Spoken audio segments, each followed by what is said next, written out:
ॐ सदाशिवसमारम्भां श्रीशङ्कराचार्यमध्यमाम् अस्मदाचार्यपर्यन्तां वन्दे गुरुपरम्परां।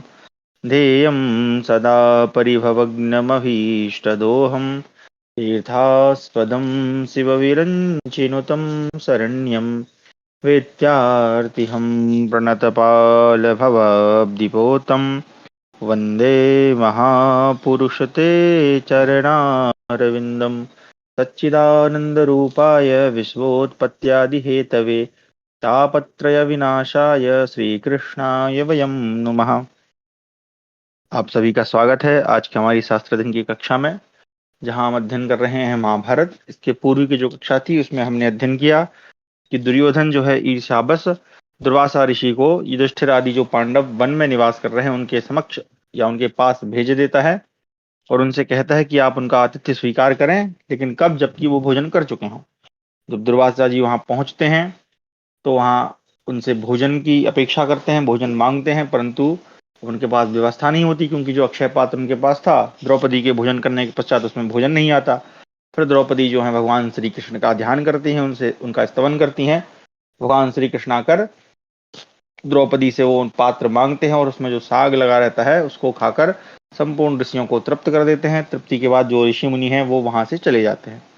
इसके उपरांत हमने जयद्रथ का जो विवाह होना था उस कथा को पढ़ा, उसका अध्ययन किया कि जयद्रथ जो है विवाह के लिए साल्व देश की ओर जा रहा होता है। रास्ते में वो द्रौपदी को देख लेता है और उस पर मोहित हो जाता है और उससे विवाह करने की इच्छा रखता है, परंतु द्रौपदी चूंकि वो पहले से मतलब विवाहित है, पतिव्रता है, तो वो उसको मना कर देती है और वो उसका फिर अपहरण कर लेता है। और जब पांडवों को ये बात ज्ञात होती है तो पांडव जाकर जयद्रथ की जितनी भी सेना है, जितने राजकुमार हैं, उनके साथ बड़ा भयंकर युद्ध करके उसे पराजित कर देते हैं। सब वीरों के मारे जाने पर जो जयद्रथ है वहां से वो भाग जाता है। फिर दुर्योधन क्षमा करें, युधिष्ठिर और नकुल सहदेव द्रौपदी और धौम्य ऋषि को अर्जुन और भीम जो है आश्रम पर भेज देते हैं कि आप आश्रम पर जाएं, और ये दोनों जो हैं जयद्रथ का पीछा करते हैं। पीछा करते करते अंत में जयद्रथ को वो पा लेते हैं, जब बन की ओर भागते हुए। अब यहां से हमें आगे पढ़ना है। चलिए मैं स्क्रीन शेयर करता हूं। तो हमारा है द्विसप्तधिक द्विशतमो यानी कि 272वां अध्याय। भीम द्वारा बंदी होकर जयद्रथ का युधिष्ठिर के सामने उपस्थित होना, उनकी आज्ञा से छूटकर उसका गंगा द्वार में तप करके भगवान शिव से वरदान पाना तथा भगवान शिव द्वारा अर्जुन के सहायक भगवान श्री कृष्ण की महिमा का वर्णन। वैशंपायनोवाच जयद्रथस्थु संप्रेक्ष्य भ्रातरा वुद्यता बभौ प्राधावत्तूर्णमव्यग्रो जीवितेप्सु सुदुःखितः तं भीमसेनो धावन्तम् अवतीर्य रथाद्बली अभिद्रुत्य जग्राह केशपक्षे ह्यमर्षणः समुद्यम्य च तं भीमो निष्पिपेशमहीतले शिरो गृहीत्वा राजानं ताड़यामास चैवः। वैशंपायन जी कहते हैं, जन्मेजय, भीम और अर्जुन दोनों भाइयों को अपने वध के लिए तुले हुए देख जयद्रथ बहुत दुखी हुआ और घबराहट छोड़कर प्राण बचाने की इच्छा से तुरंत तीव्र गति से भागने लगा। उसे भागता देख अमरस में भरे हुए महाबली भीम भी रथ से उतर पड़े और बड़े बेग से दौड़कर उन्होंने उसके केस पकड़ लिए। तत्पश्चात भीम ने उसे ऊपर उठाकर धरती पर पटक दिया और उसे रौंदने लगे। फिर उन्होंने राजा जयद्रथ का सिर पकड़कर उसे कई थप्पड़ लगाए। इतनी मार खाकर भी वह अभी तक जीवित ही था और उठने की इच्छा कर रहा था। इसी समय महाबाहु भीम ने उसके मस्तक पर एक लात मारी। इससे वह रोने चिल्लाने लगा, तो भी भीमसेन ने उसे गिराकर उसके शरीर पर अपने दोनों घुटने रख दिए और उसे घूंसों से मारने लगे। इस प्रकार बड़े जोर की मार पड़ने से पीड़ा के मारे राजा जयद्रथ मूर्छित हो गया। इतने पर भी भीमसेन का क्रोध कम नहीं हुआ। यह देख अर्जुन ने उन्हें रोका और कहा, कुरुनंदन, दुशाला के वैदव्य का ख्याल ध्यान करके महाराज ने जो आज्ञा दी है उसका भी तो विचार कीजिए। भीमसेन ने कहा, इस नराधम ने क्लेश पाने के अयोग्य द्रौपदी को कष्ट पहुंचाया है, अतः अब मेरे हाथ से इस पापाचारी जयद्रथ का जीवित रहना ठीक नहीं है। परंतु मैं क्या कर सकता हूँ? राजा युधिष्ठिर सदा दयालु ही बने रहते हैं और तुम भी अपनी बलबुद्धि के कारण मेरे ऐसे कामों में सदा बाधा पहुंचाया करते हो। ऐसा कहकर भीमसेन ने जयद्रथ के लंबे लंबे बालों को अर्धचंद्राकार बाण से मूंढ कर 5 चोटियां रख दी। उस समय वह भय के मारे कुछ भी नहीं बोल पाता था, यानी उसका एक प्रकार से मुंडन कर दिया। तदनंतर कटु वचनों से सिंधुराज का तिरस्कार करते हुए भीम ने उससे कहा, अरे मूढ़, यदि तू जीवित रहना चाहता है तो जीवन रक्षा का हेतुभूत मेरा यह वचन सुन। तू राजाओं की सभा समितियों में जाकर सदा अपने को महाराज युधिष्ठिर का दास बताया कर। यह शर्त स्वीकार हो तो तुझे जीवन दान दे सकता हूँ। युद्ध में विजयी पुरुष की ओर से हारे हुए के लिए ऐसा ही विधान है। उस समय सिंधुराज जयद्रथ धरती पर घसीटा जा रहा था। उसने उपर्युक्त शर्त स्वीकार कर ली और युद्ध में शोभा पाने वाले पुरुष सिंह भीमसेन ने अपनी स्वीकृति स्पष्ट बता दी। तदनंतर वह उठने की चेष्टा करने लगा। तब कुंती कुमार ब्रकोदर ने उसे बांधकर रथ पर डाल दिया। वह बेचारा धूल से लथपथ और अचेत हो रहा था। उसे रथ पर चढ़ाकर आगे आगे भीम चले और पीछे पीछे अर्जुन। आश्रम पर आकर भीमसेन वहां मध्य भाग में बैठे हुए राजा युधिष्ठिर के पास गए। भीम ने उसी अवस्था में जयद्रथ को महाराज के सामने उपस्थित किया। उसे देखकर राजा युधिष्ठिर जोर जोर से हंसने लगे और बोले, अब इसे छोड़ दो। तब भीमसेन ने भी राजा से कहा, आप द्रौपदी को यह सूचित कर दीजिए कि यह पापात्मा जयद्रथ पांडवों का दास हो चुका है। तब बड़े भाई युधिष्ठिर ने प्रेम पूर्वक भीमसेन से कहा, यदि तुम मेरी बात मानते हो तो इस पापाचारी को छोड़ दो। उस समय द्रौपदी ने भी युधिष्ठिर की ओर देखकर भीमसेन से कहा, आपने इसका सिर मूंडकर 5 चोटियां रख दी हैं तथा यह महाराज का दास हो गया है, अतः अब इसे छोड़ दीजिए। राजन, तब जयद्रथ बंधन से मुक्त कर दिया गया। उसने विह्वल होकर राजा युधिष्ठिर के पास जा उन्हें प्रणाम करने के पश्चात वहां बैठे हुए अन्यान्य मुनियों को भी देखकर उनके चरणों में मस्तक झुकाया। उस समय आदर देते हुए अर्जुन ने जयद्रथ का हाथ थाम लिया। तब दयालु राजा धर्मपुत्र युधिष्ठिर ने जयद्रथ की ओर देखकर कहा, सिंधुराज, अब तू दास नहीं रहा, जा, तुझे छोड़ दिया गया है। फिर कभी ऐसा काम न करना। अरे, तू पराई स्त्री की इच्छा करता है, तुझे धिक्कार है। तू स्वयं तो नीच है ही, तेरे सहायक भी अधम है। तेरे सिवा दूसरा कौन ऐसा नराधम है जो धर्म विरुद्ध कार्य कर सके। तेरा यह कर्म संपूर्ण लोक में निंदित है। वह अशुभ कर्म करने वाला जयद्रथ मृत प्राय सा हो गया है। यह देख और समझकर भरतश्रेष्ठ राजा युधिष्ठिर ने उस पर कृपा की और कहा, तेरी बुद्धि धर्म में उत्तरोत्तर बढ़ती रहे, तू कभी अधर्म में मन न लगाना। जयद्रथ, अपने रथ घोड़े और पैदल सबको साथ लिए कुशल पूर्वक चला जा। राजन, युधिष्ठिर के ऐसा कहने पर जयद्रथ बहुत लज्जित हुआ और नीचा मुंह किए वहां से चुपचाप चला गया। जन्मेजय, वह पराजित होने के महान दुख से पीड़ित था, अतः वहां से घर न जाकर गंगा द्वार यानी हरिद्वार को चल दिया। वहां पहुंचकर उसने 3 नेत्रों वाले भगवान उमापति की शरण ले बड़ी भारी तपस्या की। इससे भगवान शंकर प्रसन्न हो गए। त्रिनेत्रधारी महादेव ने प्रसन्नता पूर्वक स्वयं दर्शन देकर उनकी पूजा ग्रहण की।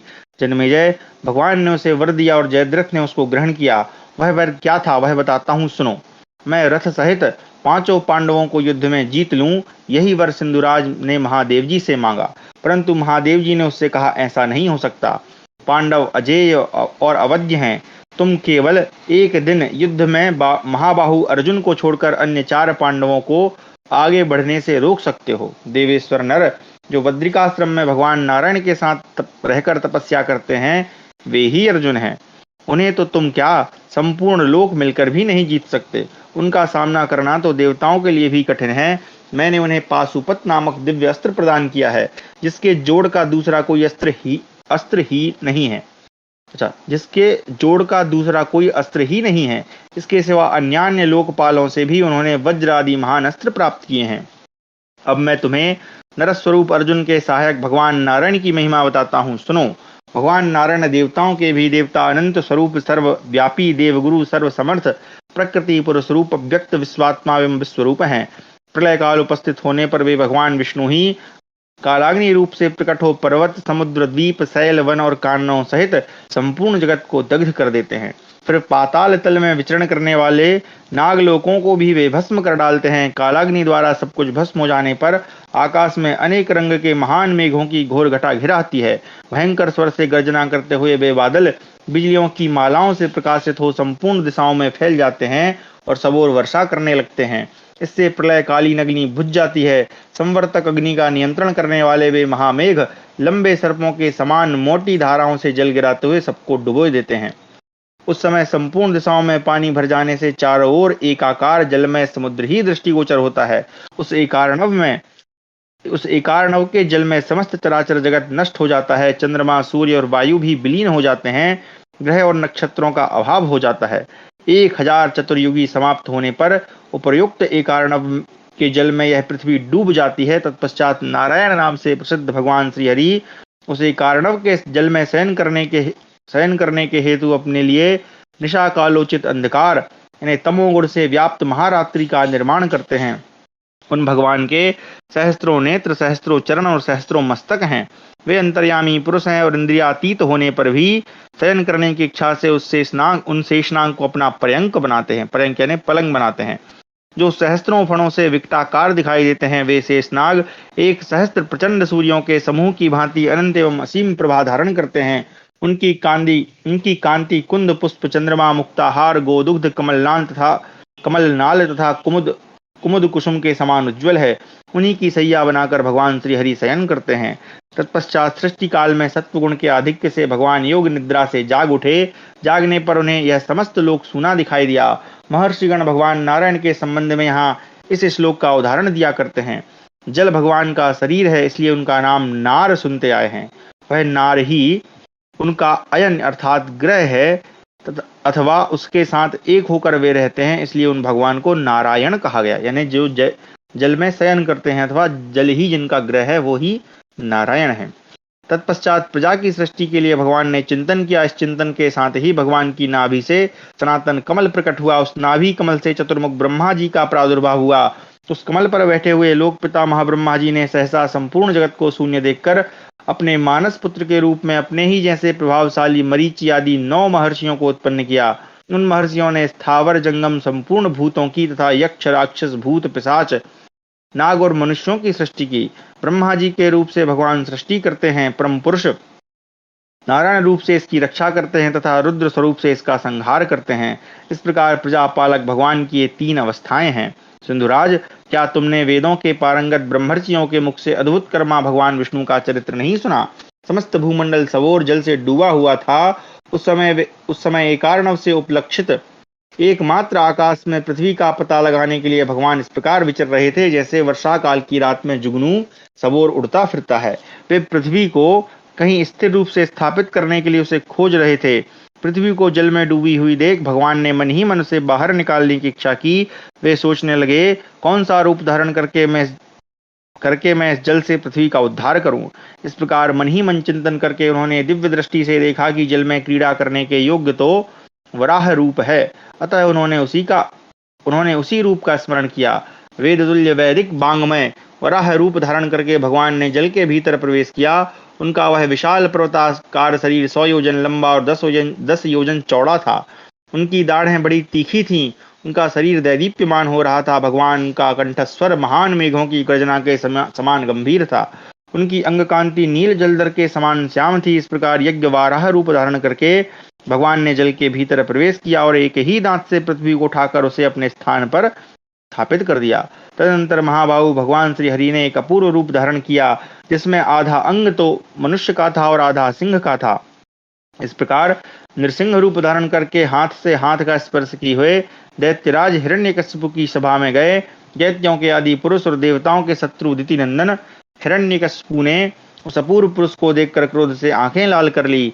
उसने एक हाथ में शूल उठा रखा था। उसके गले में पुष्पों की माला शोभा पा रही थी। उस समय वीर हिरण्यकशिपु ने, यहाँ पे कश्यपु लिखा है, कई जगह कश्यपु भी नाम आता है, जिसकी आवाज मेघ की गर्जना के समान थी, जो नीले मेघों के समूह जैसा श्याम था तथा जो दिति के गर्भ से उत्पन्न होकर देवताओं का शत्रु बना हुआ था, भगवान नृसिंह पर धावा किया। इसी समय अत्यंत बलवान मृगेंद्र स्वरूप भगवान नृसिंह ने दैत्य के निकट जाकर उसे अपने तीखे नखों द्वारा अत्यंत विदीर्ण कर दिया।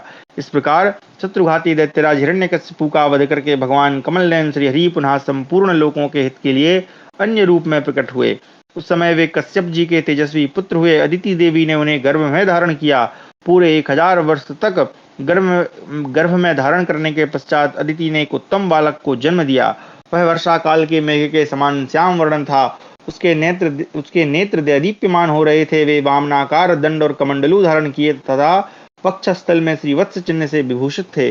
उनके सिर पर जटा थी और गले में यज्ञोपवीत शोभा पाता था।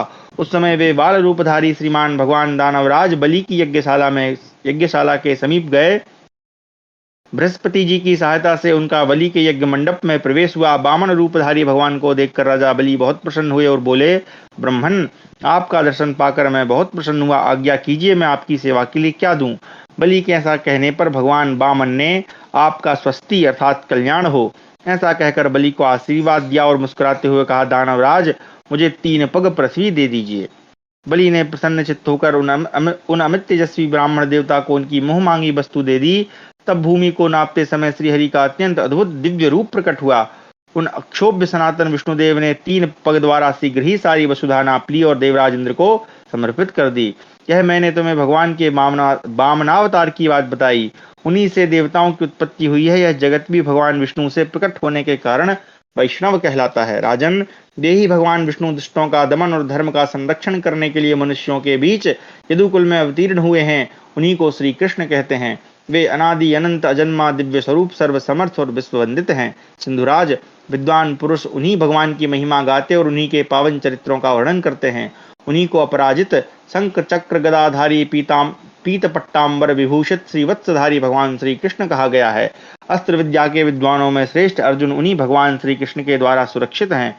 शत्रुवीरों का संहार करने वाले अतुल पराक्रमी श्रीमान कमल नयन श्री कृष्ण एक ही रथ पर अर्जुन के समीप बैठकर उनकी सहायता करते हैं। इस कारण अर्जुन को कोई नहीं जीत सकता। उनका वेग सहन करना देवताओं के लिए भी कठिन है। फिर ऐसा कौन मनुष्य है जो युद्ध में अर्जुन पर विजय पा सके। राजन, केवल अर्जुन को छोड़कर एक ही दिन तुम युधिष्ठिर की सारी सेना को और अपने शत्रु चारों पांडवों को भी जीत सकोगे। वैशंपायन जी कहते हैं, जन्मेजय, उमापति भगवान हर समस्त पापों का अपहरण करने वाले हैं। वे पशु रूपी जीवों के पालक, दक्ष यज्ञ विध्वंसक तथा त्रिपुर विनाशक हैं। उनके 3 नेत्र हैं और उन्हीं के द्वारा भग देवता के नेत्र नष्ट किए गए हैं। भगवती उमा सदा उनके साथ रहती हैं। नृश्रेष्ठ भगवान शिव सिंधुराज जयद्रथ से पूर्वोक्त वचन कहकर भयंकर कानों और नेत्रों वाले भांति भांति के अस्त्र उठाए रहने वाले अपने भयंकर पार्षदों के साथ, जिनमें बौने, कुबड़े और विकट आकृति वाले प्राणी भी थे, भगवती पार्वती सहित वहीं अंतर्धान हो गए। तत्पश्चात मंदबुद्धि जयद्रथ भी अपने घर चला गया और पांडवगण उस काम्यक वन में उसी प्रकार निवास करने लगे। इस प्रकार हमारा 272वां अध्याय समाप्त हुआ। 273वां अध्याय रामोपाख्यान पर्व। यहाँ से अब जो है रामोपाख्यान प्रारंभ होता है। अपनी दुरावस्था से दुखी हुए युधिष्ठिर का मार्कंडेय मुनि से प्रश्न करना। जन्मेजयोवाच एवं हृतायां कृष्णायां प्राप्य क्लेशमनुत्तमम् अत ऊर्ध्वं नरव्याघ्रः किम् अकुर्वत पाण्डवः। वैशम्पायनोवाच एवं कृष्णां मोक्षे त्वां विनिर्जित्य जयद्रथम् असाञ्चक्रे मुनिगणैः धर्मराजो युधिष्ठिरः तेषां मध्ये महर्षीणां शृण्वतामनुशोचतां मार्कण्डेयमिदं वाक्यम् अब्रवीत् पाण्डुनन्दनः। जन्मेजय ने पूछा, इस प्रकार द्रौपदी का अपहरण होने पर महान क्लेश उठाने के पश्चात मनुष्यों में सिंह के समान पराक्रमी पांडवों ने कौन सा कार्य किया। वैशंपायन जी बोले, जन्मेजय, इस प्रकार जयद्रथ को जीतकर द्रौपदी को छुड़ा लेने के पश्चात धर्मराज युधिष्ठिर मुनि मंडली के साथ बैठे हुए थे। महर्षि लोग भी पांडवों पर आए हुए संकट को सुनते और उनके लिए बारंबार शोक प्रकट करते थे। उन्हीं में से मार्कंडेय जी को लक्ष्य करके पांडुनंदन युधिष्ठिर ने इस प्रकार कहा। अच्छा, मार्कंडेय जी एक ऊपर भी आए थे, वो तो चले गए थे, अब ये उनके साथ हैं, थोड़ा सा विचारणीय है, लेकिन पढ़ते हैं। युधिष्ठिर बोले, भगवान, आप भूत भविष्य और वर्तमान तीनों कालों के ज्ञाता हैं। देवर्षियों में भी आपका नाम विख्यात है। अतः आपसे मैं अपने हृदय का एक संदेह पूछता हूँ, इसका निवारण कीजिए। यह परम सौभाग्यशालिनी द्रुपद कुमारी यज्ञ की वेदी से प्रकट हुई है, अतः अयोनिजा है। इसे गर्भवास का कष्ट सहन नहीं करना पड़ा। अयोनिजा का मतलब यहाँ लिखा है कि जिसने गर्भवास का कष्ट सहन नहीं किया हो। इसे पापात्मा पांडु की पुत्रवधू होने का गौरव भी मिला है।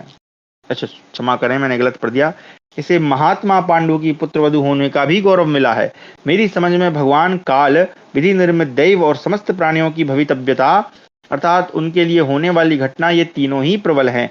इनको कोई टाल नहीं सकता। अन्यथा हमारी इस पत्नी को, जो धर्म को जानने वाली तथा धर्म के पालन में तत्पर रहने वाली है, ऐसा भाव यानी अपहृत होने का लांछन कैसे स्पर्श कर सकता था। यह तो ठीक वैसा ही है जैसे किसी शुद्ध आचार विचार वाले मनुष्य पर झूठे ही चोरी का कलंक लग जाए। इसने कभी कोई पाप या निंदित कर्म नहीं किया। द्रौपदी ने ब्राह्मणों के प्रति सेवा सत्कार आदि के रूप में महान धर्म का आचरण किया है। ऐसी स्त्री का भी मूढ़ बुद्धि पापी राजा जयद्रथ ने बलपूर्वक अपहरण किया। इस अपहरण के कारण ही उसका सिर मूंड़ा गया वह अपने सहायकों सहित युद्ध में पराजित हुआ। हम लोग सिंधु देश की सेना का संहार करके पुनः द्रौपदी को लौटा लाए हैं। इस प्रकार हमने जिसे कभी सोचा तक न था, वह अपनी पत्नी का अपहरण रूप अपमान हमें प्राप्त हुआ और मिथ्या व्यवसाय में लगे हुए बांधवों ने हमें देश से निर्वासित कर दिया। अतः मैं पूछता हूँ, क्या संसार में मेरे जैसा मंदभाग्य मनुष्य कोई और भी है, अथवा आपने पहले कभी मुझ जैसे भाग्यहीन को कभी देखा या सुना है? इस प्रकार 273वां अध्याय समाप्त हुआ। 274वां अध्याय श्री राम आदि का जन्म तथा कुबेर की उत्पत्ति और उन्हें ऐश्वर्य की प्राप्ति। मार्कंडेय उवाच प्राप्तम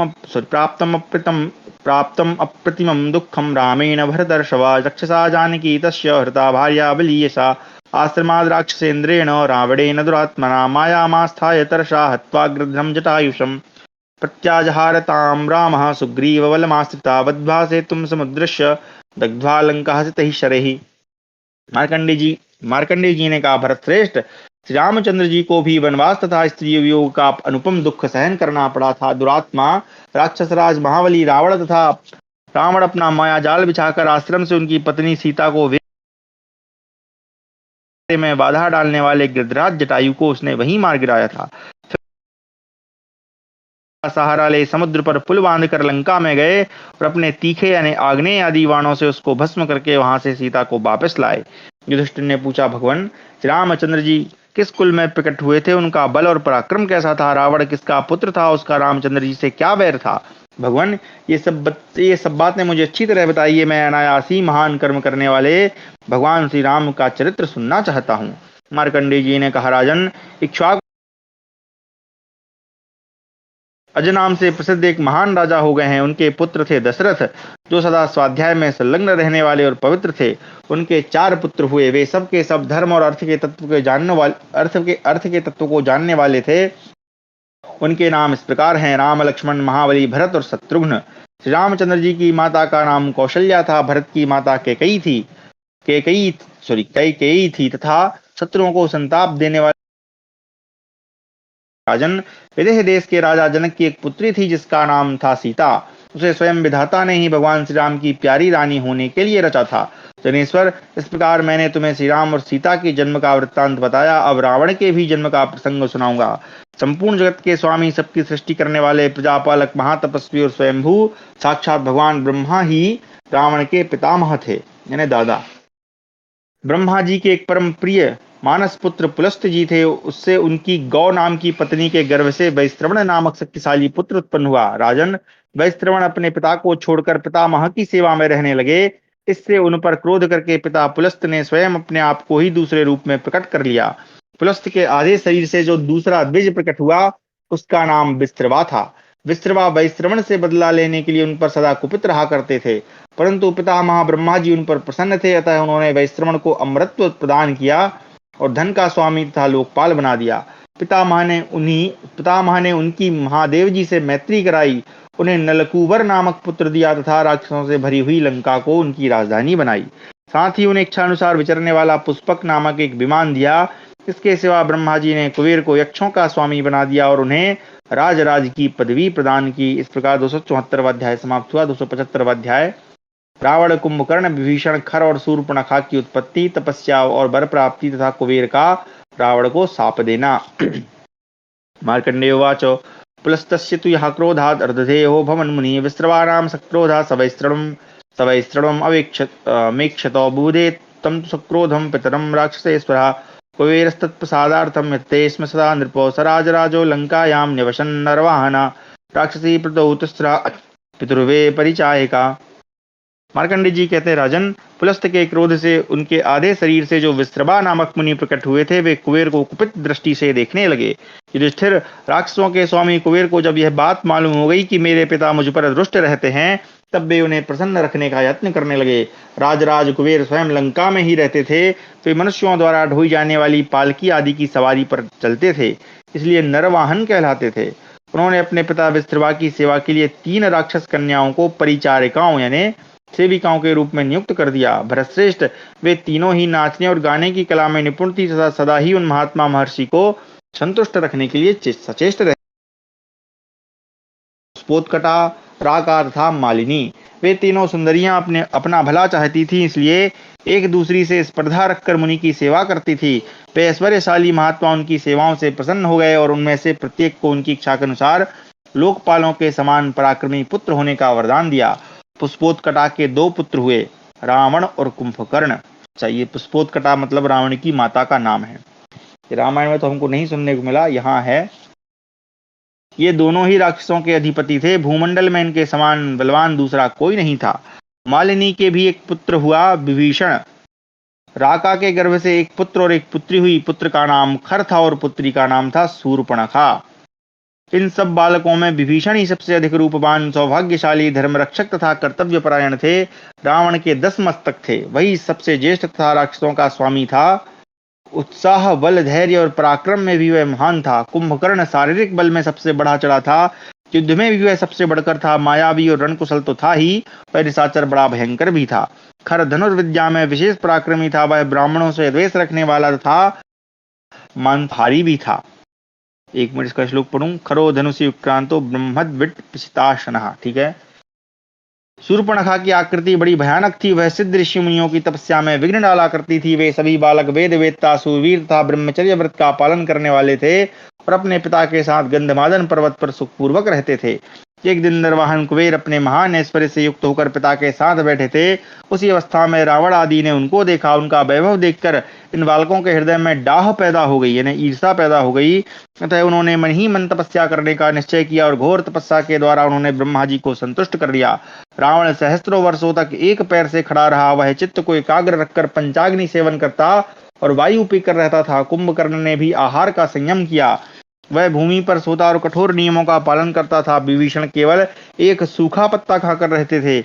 उनका भी उपवास में ही प्रेम था। बुद्धिमान तथा उदार बुद्धि विभीषण सदा जप किया करते थे। उन्होंने भी उतने समय तक तीव्र तपस्या की। खर और शूर्पणखा ये दोनों प्रसन्न मन से तपस्या में लगे हुए अपने भाइयों की परिचर्या तथा रक्षा करते थे। 1000 वर्ष पूर्ण होने पर दुर्धर्ष दुशासन ने अपना मस्तक काटकर अग्नि में उसकी आहुति दे दी। उसके इस अद्भुत कर्म से लोकेश्वर ब्रह्मा जी बहुत संतुष्ट हुए। तदनंतर ब्रह्मा जी ने स्वयं जाकर उन सबको तपस्या करने से रोका और प्रत्येक को पृथक पृथक वरदान का लोभ देते हुए कहा। ब्रह्मा जी बोले, पुत्रों, मैं तुम सब पर प्रसन्न हूँ। वर मांगो और तपस्या से निवृत्त हो जाओ। केवल अमृतत्व को छोड़कर जिसकी जो इच्छा हो उसके अनुसार वर मांगे, उनका वह मनोरथ पूर्ण होगा। तत्पश्चात उन्होंने रावण की ओर लक्ष्य करके कहा, तुमने महत्वपूर्ण पद प्राप्त करने की इच्छा से अपने जिन जिन मस्तकों की अग्नि में आहुति दी है, वे सबके सब पूर्वत तुम्हारे शरीर में इच्छानुसार जुड़ जाएं। तुम्हारे शरीर में किसी प्रकार की कुरूपता नहीं होगी। तुम इच्छानुसार रूप धारण कर सकोगे तथा युद्ध में शत्रुओं पर विजयी होगे, इसमें संशय नहीं। रावण बोला, भगवान, गंधर्व देवता, सूर्यक्ष, राक्षस, सर्प, किन्नर तथा भूतों से कभी मेरी पराजय न हो।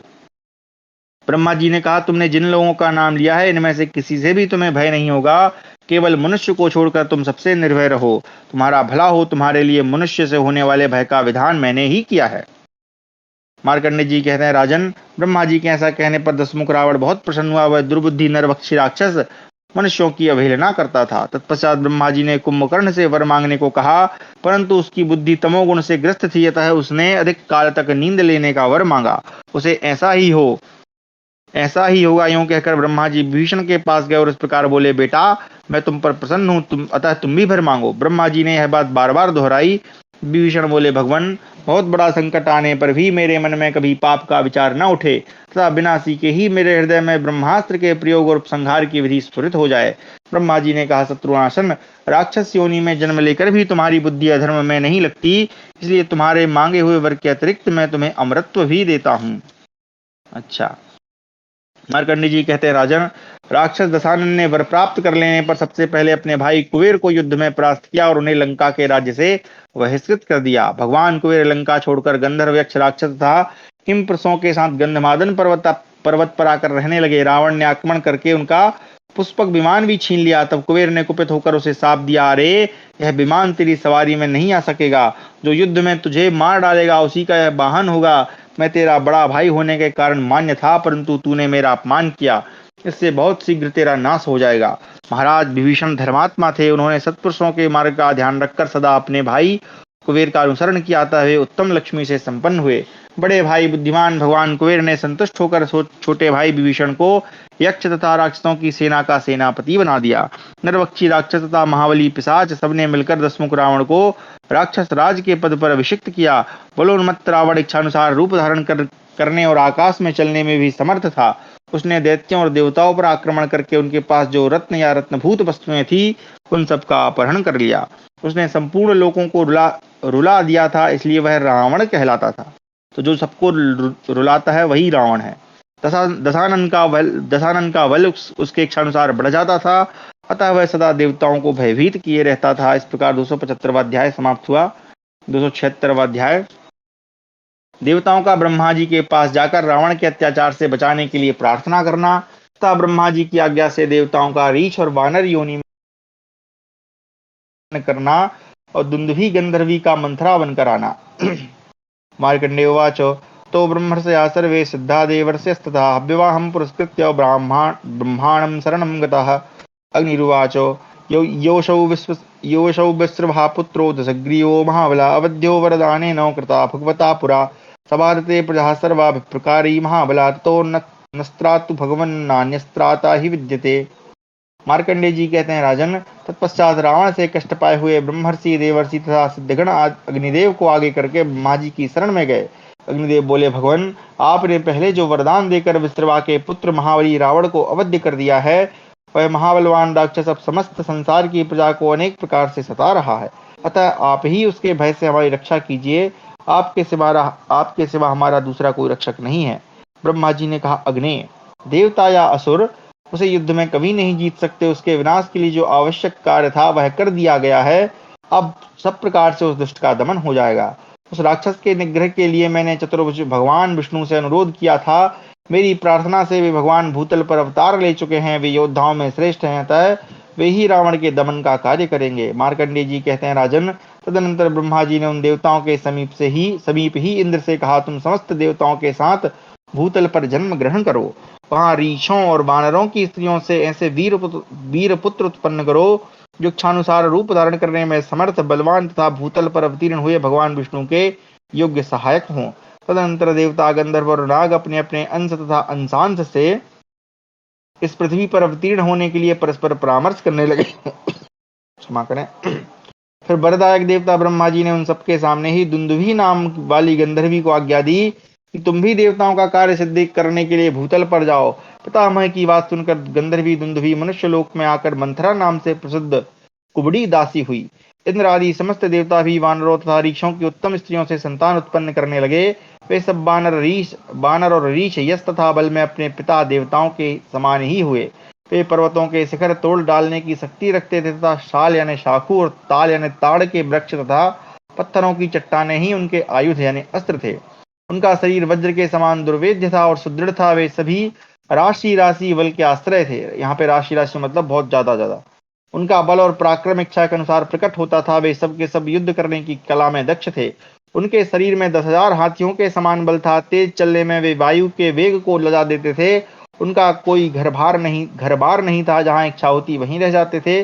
उनमें से कुछ लोग केवल वनों में ही रहते थे। इस प्रकार सारी व्यवस्था करके लोक सृष्टा भगवान ब्रह्मा ने मंथरा बनी हुई दुंदुभी को जो काम जैसे जैसे करना था वह सब समझा दिया। वह मन के समान वेग से चलने वाली थी। उसने ब्रह्मा जी की बात को अच्छी तरह समझकर उसके अनुसार ही कार्य किया। वह इधर उधर घूम फिरकर वैर की आग प्रज्वलित करने में लग गई। इस प्रकार 276वां अध्याय समाप्त हुआ। 277वां अध्याय। श्री राम के राज्याभिषेक की तैयारी, राम वन गमन, भरत की चित्रकूट यात्रा, राम के द्वारा खरदूषण आदि राक्षसों का नाश तथा रावण का मारीच के पास जाना। युधिष्ठिरोवाच उक्त्वं भगवता जन्मो रामादीनां पृथक् पृथक् प्रस्थान कारणं ब्रह्मन् श्रोतुमिच्छामि कथ्यताम्।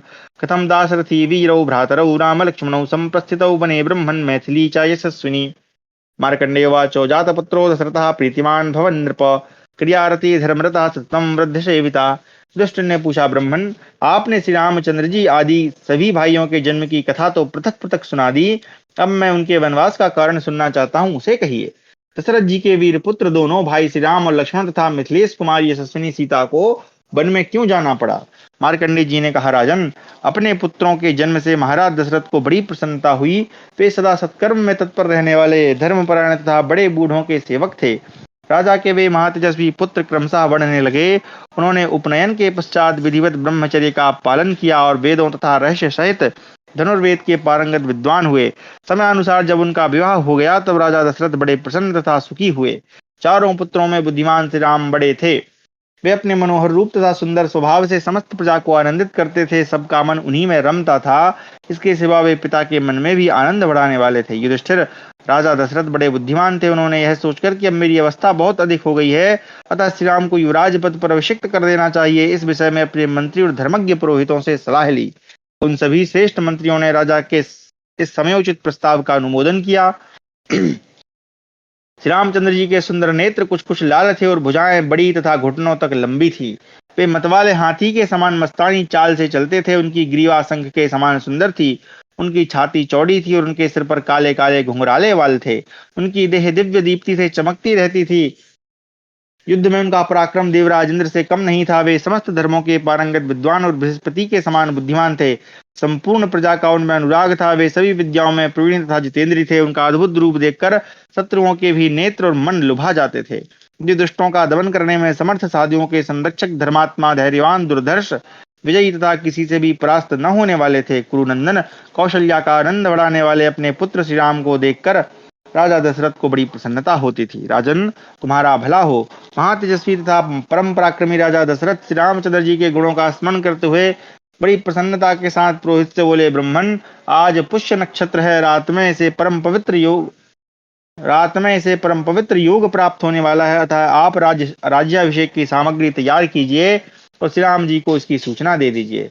राजा की यह बात मंथरा ने भी सुन ली। वह ठीक समय पर कैकई के पास जाकर यूं बोली, कैकई नंदिनी, आज राजा ने तुम्हारे लिए महान दुर्भाग्य की घोषणा की है।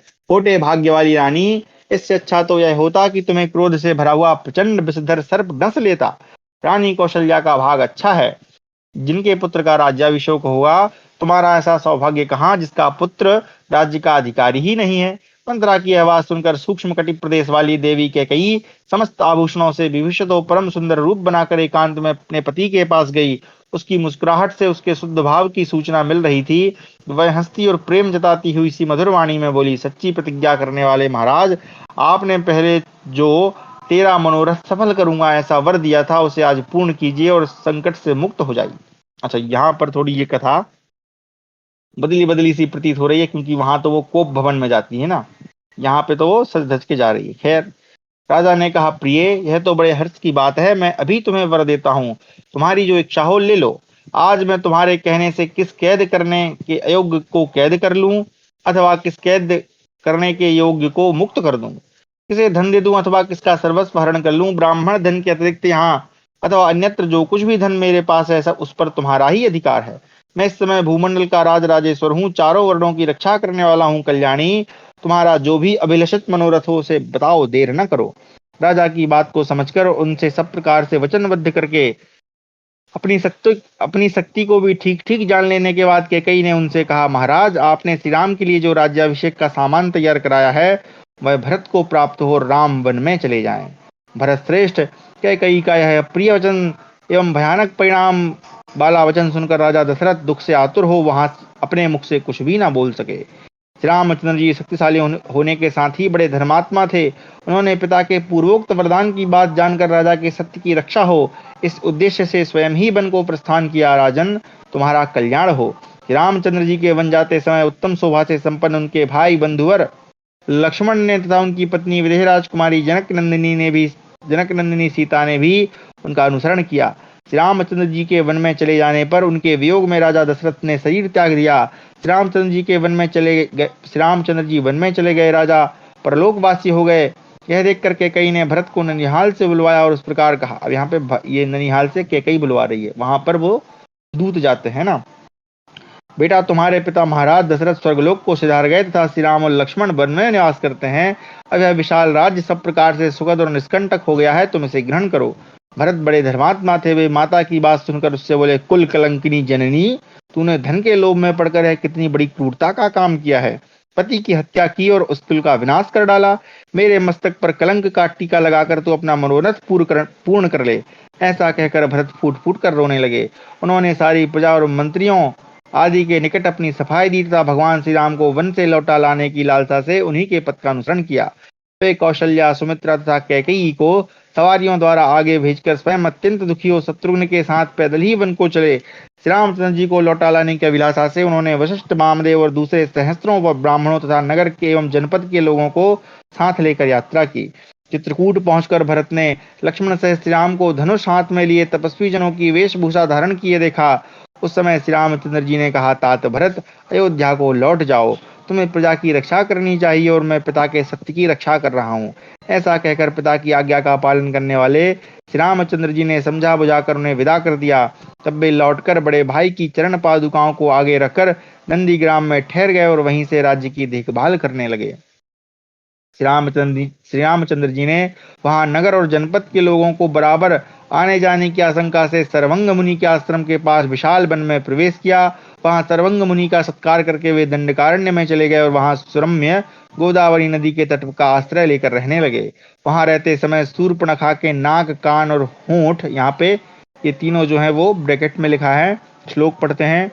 वसस्तस्य रामस्य तथा शूर्पणखा कृतम खरेणासीन महद्वैरम जनस्थान निवासिना। तो यहाँ पे वही शूर्पणखा का लिखा है कि उसको अकृतम कर दिया है ना। काटने के कारण श्री रामचंद्र जी का जनस्थान निवासी खर नामक राक्षस के साथ महान बैर हो गया। धर्मवत्सल श्री रामचंद्र जी ने तपस्वी मुनियों की रक्षा के लिए महाबली खर और दूषण को मारकर वहां के 14,000 राक्षसों का संहार कर डाला। तथा बुद्धिमान रघुनाथ जी ने पुनः उस वन को क्षेम कारक धर्मारण्य बना दिया। उन राक्षसों के मारे जाने पर शूर्पणखा, जिसकी नाक और होंठ काट लिए गए थे, यहाँ पे लिखा है वो इस वाले श्लोक में है ना, हतेषु तेषु रक्षातु तथा शूर्पणखा पुनः यौनिकृतनासोष्ठी लंकाम भ्रातृनिवेशनम। तो इस श्लोक में लिखा है कि उसके होंठ और नाक काट लिए गए थे। पुनः लंका में अपने भाई रावण के घर गई। रावण के पास पहुंचकर वह राक्षसी दुख से मूर्छित हो भाई के चरणों में गिर पड़ी और उसके मुख पर रक्त बहकर सूख गया था। बहन का इस प्रकार विकृत हुआ रूप देखकर रावण क्रोध से मूर्छित हो उठा और दांतों से दांत पीसता हुआ रोष पूर्वक आसन से उठकर खड़ा हो गया। अपने मंत्रियों को विदा करके उसने एकांत में शूर्पणखा से पूछा, भद्रे, किसने मेरी परवाह न करके, मेरी सर्वथा अवहेलना करके तुम्हारी ऐसी दुर्दशा की है? कौन तीखे सूल के पास जाकर उसे अपने सारे अंगों में चुभोना चाहता है? कौन मूर्ख अपने सिर पर आग रखकर बेटखे सुख की नींद सो रहा है? कौन अत्यंत भयंकर विषधर को सर्प को पैर से कुचल रहा है तथा कौन केसरी सिंह की दाढ़ों में हाथ डालकर निश्चिंत खड़ा है? इस प्रकार बोलते हुए रावण के कान, नाक एवं आंख आदि छिद्रों से उसी प्रकार आग की चिंगारियां निकलने लगीं जिस प्रकार रात को जलते हुए वृक्षों के छेदों से आग की लपटें निकलती हैं। तब रावण की बहन शूर्पणखा ने श्री राम के उस पराक्रम और खरदूषण सहित समस्त राक्षसों के संहार का सारा वृत्तांत कह सुनाया। यह सुनकर रावण ने अपने कर्तव्य का निश्चय किया और अपनी बहन को सांत्वना देकर नगर आदि की रक्षा का प्रबंध करके वह आकाश मार्ग से उड़ चला। त्रिकूट और काल पर्वत को लांघकर उसने मगरों के निवास स्थान गहरे महासागर को देखा। उसे ऊपर ही ऊपर लांघकर दशमुख रावण गोकर्ण तीर्थ में गया, जो परमात्मा शूलपाणी शिव का प्रिय एवं अविचल स्थान है। वहां रावण अपने भूतपूर्व मंत्री मारीच से मिला, जो श्री रामचंद्र जी के भय से ही पहले से उस स्थान में आकर तपस्या करता था। इस प्रकार हमारा 277वां अध्याय समाप्त हुआ। 278वां अध्याय मृग रूपधारी मारीच का वध तथा सीता का अपहरण। मार्कंडेय उवाच मारीचस्त्वथ संभ्रांतो दृष्ट्वा रावणमागतं पूजयामास सत्कारे फलमूलादिभिस्तथा विश्रांतं चैनमाशीनं मन्वाशीना स राक्षसा। उवाच प्रसृतं वाक्यं वाक्यज्ञो वाक्यकोविद तते प्रकृतिमानवर्णः कच्चित् क्षेमपुरे तव कच्चित् प्रकृतयः सर्वा भजन्ते त्वां यथा पुरा। मार्कंडेय जी कहते हैं, युधिष्ठिर, रावण को आया देख मारीच सहसा उठकर खड़ा हो गया। एक सेकंड रुकिएगा, इसकी ब्राइटनेस कुछ ज्यादा है। हाँ ठीक है। मारीच उठकर खड़ा हो गया और उसने फलमूल आदि अतिथि सत्कार की सामग्रियों द्वारा उसका विधिवत पूजन किया। जब रावण बैठकर विश्राम कर चुका तब उसके पास बैठकर बातचीत करने में कुशल राक्षस मारीच ने वाक्य का मर्म समझने में निपुण रावण से विनय पूर्वक कहा, लंकेश्वर, तुम्हारे शरीर का रंग ठीक हालत में नहीं है, तुम उदास दिखाई देते हो। तुम्हारे नगर में कुशल तो है ना? समस्त प्रजा और मंत्री आदि पहले की भांति तुम्हारी सेवा करते हैं ना? राक्षस राज, कौन सा ऐसा कार्य आ गया है इसके लिए तुम्हें यहाँ तक आना पड़ा? यदि वह मेरे द्वारा साध्य है तो कितना ही कठिन क्यों न हो, उसे किया हुआ ही समझो। रावण क्रोध और अमरस में भरा हुआ था। उसने एक एक करके राम द्वारा किए हुए सब कार्य संक्षेप से कह सुनाए। मारीच ने सारी बातें सुनकर थोड़े में ही रावण को समझाते हुए कहा, दशानन, तुम श्री राम से भिड़ने का साहस न करो। मैं उनके पराक्रम को जानता हूँ। भला इस जगत में कौन ऐसा वीर है जो परमात्मा श्री राम के बाणों का वेग सह सके। मैं जो यहाँ सन्यासी बना बैठा हूँ, इसमें भी वे पुरुष रत्न श्री राम ही कारण है। श्री राम से वैर मोल लेना, विनाश के मुख में जाना है। इस दुरात्मा ने तुम्हें ऐसी सलाह दी है। मारीच की बात सुनकर रावण और भी कुपित हो उठा और उसे डांटते हुए बोला, मारीच, यदि तुम मेरी बात नहीं मानेगा और तो भी तेरी मृत्यु निश्चित ही है। मारीच ने सोचा, यदि मृत्यु निश्चित ही है तो श्रेष्ठ पुरुष के हाथ से ही मरना अच्छा होगा। अतः रावण का जो अभिष्ट कार्य है उसे अवश्य करूंगा। तदनंतर उसने राक्षस राज रावण से कहा, अच्छा बताओ, मुझे तुम्हारी क्या सहायता करनी होगी। इच्छा न होने पर भी मैं विवश होकर उसे करूंगा। तब दशानन ने उससे कहा, तुम एक ऐसे मनोहर मृग का रूप धारण करो जिसके सींग रत्नमय प्रतीत हो, शरीर के रोएं भी रत्नों के समान ही चित्र विचित्र दिखाई दें। फिर राम के आश्रम पर जाओ और सीता को लुभाओ। सीता तुम्हें देख लेने पर निश्चय ही राम से अनुरोध करेगी कि आप इस मृग को पकड़ लाइए। तुम्हारे पीछे राम के अपने आश्रम से दूर निकल जाने पर सीता को वश में लाना सहज हो जाएगा। मैं उसे आश्रम से हर कर ले जाऊंगा और दुर्बुद्धि राम अपनी प्यारी पत्नी के वियोग से व्याकुल होकर प्राण दे देगा। बस मेरी इतनी ही सहायता कर दो। रावण के ऐसा कहने पर मारी स्वयं भी अपना श्राद्ध तर्पण करके अत्यंत दुखी होकर आगे आगे आगे जाते हुए रावण के पीछे पीछे चला। तदनंतर अनायासी महान कर्म करने वाले श्री रामचंद्र के आश्रम के समीप जाकर उन दोनों ने पहले जैसी सलाह कर रखी थी उसके अनुसार सब कार्य किया। रावण मूड मुड़ाने, भिक्षा पात्र हाथ में लिए एवं त्रिदंडधारी सन्यासी का रूप धारण करके और मारीच मृग बनकर दोनों उस स्थान पर गए। मारीच ने विदेह नंदिनी सीता के समक्ष अपना मृग रूप प्रकट किया। विधि के विधान से प्रेरित होकर सीता ने उस मृग को लाने के लिए श्री रामचंद्र जी को भेजा। श्री रामचंद्र जी सीता का प्रिय करने के लिए धनुष हाथ में ले रावण लक्ष्मण को सीता की रक्षा का भार सौंपकर मृग को लाने की इच्छा से तुरंत चल दिए। वे धनुष मान ले पीठ पर तरकस बांधकर कटी में कृपाण लटकाए तथा हाथों में दस्ताने पहने हुए मृग के पीछे उसी प्रकार दौड़े जैसे मृगशिरा नक्षत्र के पीछे भगवान रुद्र दौड़े थे। मायावी राक्षस मारीच कभी छिप जाता और कभी नेत्रों के समक्ष प्रकट हो जाता था। इस प्रकार वह श्री रामचंद्र जी को आश्रम से बहुत दूर खींच ले गया।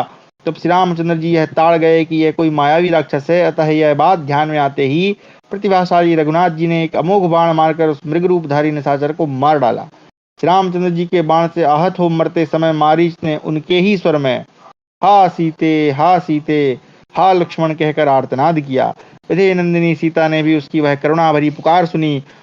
उसकी पुकार सुनते ही जिस ओर से वह आवाज आई थी उसी ओर वे दौड़ पड़ी।